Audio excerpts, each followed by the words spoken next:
नमस्कार, प्रणाम। अजय भोजपुरी। भोजपुरी के लोकगीतन पर अंग्रेज साहित्यकार आ भाषाविद लोग के बहुत विस्तार से काम रहल बा। चाहे वो आर्चर के संकलन होखे, भाग ग्रियर्सन के काम होखे, ये लोग बहुत तरीका से भोजपुरी के लोकगीतन पर अब भोजपुरी साहित्य पर काम कइले बा। खास करके आर्चर के ग्राम गीत जोन बाटे तौन बहुत मशहूर है। वैसे ही देवेंद्र सत्यार्थी होखा चाहे राम नरेश त्रिपाठी, इहोन लोग के भी लोकगीतन पर, ग्राम गीतन पर बहुत बेहतरीन काम रहल बा। ऐसे ही यही लोगन लेखा भोजपुरिया साहित्यकार लोग भी भोजपुरी के लोकगीतन पर काम कइले बा। जैसे दुर्गा शंकर प्रसाद सिंह जी वहाँ के भोजपुरी में करुण रस लिखले बानी। कृष्णदेव उपाध्याय जी भोजपुरी लोकगीत एक आ दू यहाँ के बहुत मशहूर है। हंस कुमार तिवारी, राधा वल्लभ शर्मा जी के किताब कहीं रखाइल बा यही में बाटे, तो वो भोजपुरी लोकगीतन के लेके बहुत बेहतरीन किताब बिया। और भी लोग काम कैले बाटे।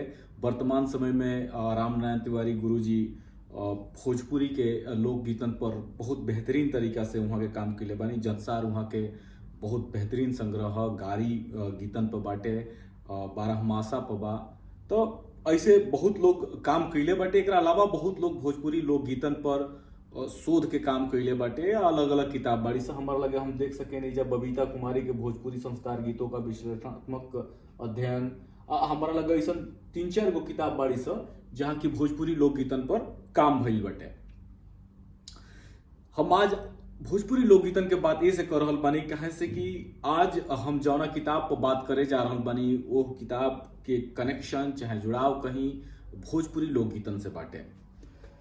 भोजपुरी लोकगीतन के संकलन के हिसाब से बड़ा गहरा तरीका से काम करे वाला, मतलब हम यदि देखी तो उद्देश्य लोकगीतन के संकलन ना रहे, बाकी जौना हिसाब से एक किताब के संरचना भइल बाटे वो खासियत बा किताब के बहुत खास बना देता टे।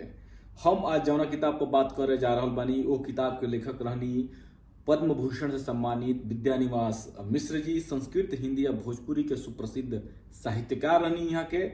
यहाँ के भोजपुरी लोकगीतन पर एगो किताब संपादित के लिए बानी। जौन किताब के बात हम करे जा रहल बानी वो किताब का नाम है वाचिक कविता भोजपुरी। संपादक विद्यानिवास मिश्र, सह संपादक उमाकांत त्रिपाठी और प्रकाश उदय। प्रकाशक भारतीय ज्ञानपीठ। प्रकाशन वर्ष 1999। ई किताब रुआ सबके ऑनलाइन तो मिलिए जाई, संगे संगे भोजपुरी साहित्यांगन पर पढ़े के मिल जाई। यदि हमरा से पूछब एक किताब के बारे में एक लाइन में कहे के, तो हम ई कहब कि यदि एक किताब के रुआ सब ना पढ़नी तो फिर का पढ़नी। ई किताब ओ कैटेगरी के बिया, ओ श्रेणी के बिया। विद्यानिवास जी के संपादन में वाचिक कविता भोजपुरी या वाचिक कविता अवधि भी आयल बाटे। अवधि पर भी यहाँ के बहुत बढ़िया अवधि लोकगीतन पर काम बाटे। यहाँ के निबंध संग्रह से लेके पाणिनि के संस्कृत व्याकरण तक, बर्कले विश्वविद्यालय से लेके गोरखपुर विश्वविद्यालय तक अनेकन गो भाषाई विषयन पर शोध कैले बानी। विद्यानिवास मिश्र जी के ज्ञान के था हमनी के एह किताब के वाचिक कविता भोजपुरी के जब पढ़ब जा, एकरा में जो भूमिका यहाँ के लिखले बानी ओकरा से हमनी के अंदाजा लगा सकेनी जा। यहाँ के जो भूमिका लिखले बानी ओकर हिंदी में भूमिका लिखाइल बाटे। वो बड़ा गरिष्ठ आ क्लिष्ट भाषा बाटे हिंदी के। यहाँ के हिंदी के बुझे खातिर हिंदी भाषा के जानकार होखे के पड़ी, बहुत जरूरी बा। माने हम एक किताब के हम यदि बात करी आपन तो एक किताब के हम 4 दिन में पढ़ले रहनी। बाकी यहाँ के भूमिका के पढ़े आ जौन यहाँ के लिखले बानी ओके समझे में हमारा करीब 3 दिन लागल हटे। यानी कि हम 7 दिन ये किताब खातिर देले बनी, जो हमें 4 दिन में पूरा किताब 14 पन्ना के जो यहाँ के संपादकीय कह सकेनी चाहे जो भूमिका लिखले बनी वो के हमारा पढ़े में लागल हटे।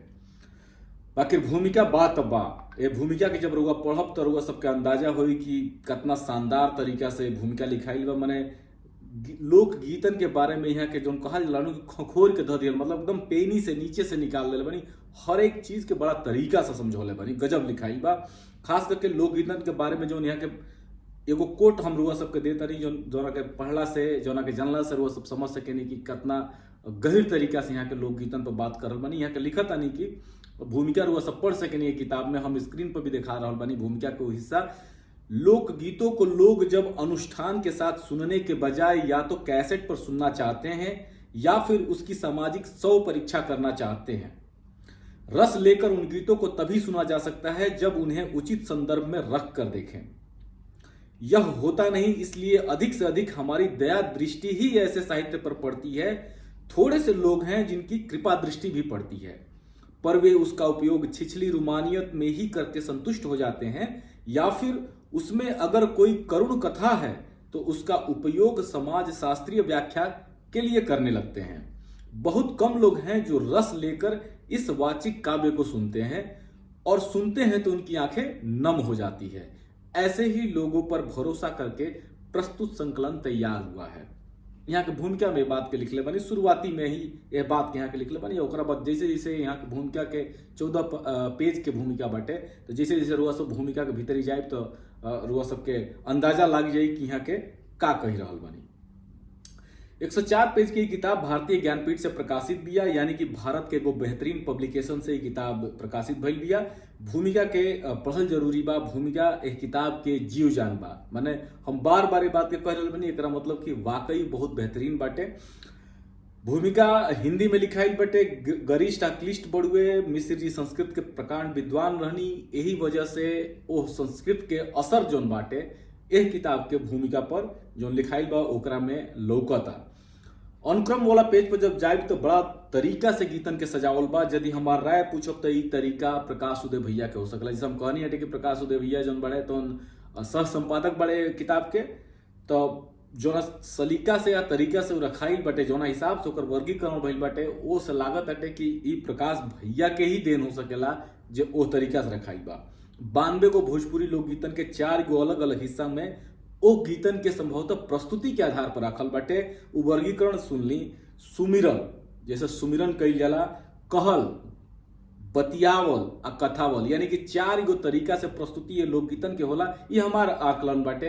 यही वजह से 4 अलग अलग समूह में गीतन के बांटल बाटे, यानी कि जौन गीत सुमिरे वाला बाटे, जौन गीत कहे केहू एक आदमी गावत होके हो सकेला, संभव बा। बतियावल जौना में समूह होके, आ कथावल जौना में भूमिका बांध के कहल जात होके। तो ए हिसाब से ए गीतन के वर्गीकरण भइल बा। जब किताब के भीतरी जाए तो हर गीत के आपन निजी वर्गीकरण बाटे। माने उ गीत कौना चीज खातिर हटे, सांस्कृतिक पारंपरिक विधा में उ गीत काहे खातिर गवाला, ई ओकर निजी वर्गीकरण बाटे। जैसे कि हम बात करी तो एक किताब में ऐसे तो बहुत सारा दिहल बा गीत बाटे, 92 गो गीत हम कहनी है कि बाटे, बाकी कुछ के नाम हम रख देता नहीं जो निजी वर्गीकरण जोन बाटे, निजीकरण आ गया जबान पर, निजी वर्गीकरण जोन बाटे। तो जैसे मैया गीत, छठ मैया के गीत, संझा पराती, सुमिरन के बिरहा, सुमिरन के होली, सुमिरन के चैता, सुमिरन के कजरी, भजन, निर्गुण, कन्हैया जागरण, सोहर, खिलौना, नेवतन, सेनुरदान, सुहाग, जोग, झूमर, बहुरा, हिंडोली, बेटी विदाई, जतसार, मार्ग गीत, फगुई, होरी, कजरी, होरी बारामासा के रूप में, चैती, नेटुआ गीत, कहार गीत, गोण गीत, जनेऊ, बेटी विवाह, कन्यादान के गीत, रोपनी गीत, सोहनी, चैता, बारामासा, शिव विवाह, कलश गांठ आदि गीतन के संकलन एकरा में मिली जो लोक से बाटे। एक किताब में एक से बढ़ के एक सोहर बा। हम एगो चीज नोटिस कईनी है किताब में कि जितना गीत दिहल बाटे उनमें सोहर के संख्या ज्यादा बाटे। अब बहुत सारा सोहर ऐसन बाटे जो कि हम पहला हाली पढ़नी हटे, हम इससे पहले पढ़ल ना रहनी हटे ओकरा में। तो बड़ा बेहतरीन गीत बा। कुछ एक गीत ऐसा मिलल हटे जौना के चंदन तिवारी, लोक गायिका चंदन तिवारी गोले बड़ी, हमरा खुशी भइल हटे वो गीतन के पढ़ के, वो गीतन के एक किताब में संकलित होके देख के जौना के चंदन के आवाज मिलल बा। एक किताब के गौरव खासियत बाटे जो हर गीत जितना भी लोकगीत एकरा में संकलित भइल बा, हर गीत के हिंदी में उल्था कइल गइल बा। यानी कि जो ई किताब मूलतः लिखाइल बाटे अदर देन भोजपुरिया, यानी कि नॉन भोजपुरिया लोगन खातिर, जेकरा भोजपुरी मालूम नहीं है बाकी हिंदी के जानत हटे, वो लोगन खातिर ई किताब लिखाइल बड़ुए। यदि रउआ भोजपुरी में कुछ नीमन कुछ बेहतर गावतनी तो ई किताब रउआ खातिर बिया। यह किताब में एक से एक बेहतरीन लोकगीत, संस्कार गीत बाटे जौना के रउआ सब आपन आवाज दे सकेनी। भोजपुरी किताबी न पत्रिकन के ई ठेहा भोजपुरी साहित्यांगन पर एक किताब रुआ सबके मिल जाई। यदि हार्ड कॉपी किनल चाहतानी तो अमेजन पे किताब उपलब्ध बिया, भारतीय ज्ञानपीठ से प्रकाशित बिया, एगो बेहतरीन किताब बिया।